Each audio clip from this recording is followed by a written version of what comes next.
Nakipagpulong si Governor Rodito T. Albano III sa mga kinatawan ng United Nations sa provincial capital upang talakayin ang pagpapatupad ng Zero Hunger Accelerator Project sa Isabela.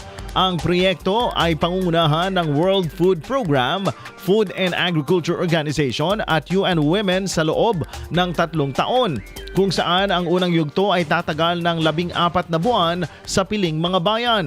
Nakapaloob dito ang pagsasagawa ng inception workshops at gap assessment hanggang ikalawang quarter ng taon. Kabilang din sa mga prioridad ang pagpapalakas ng financial literacy ng maliliit na mga magsasaka at women-led enterprises.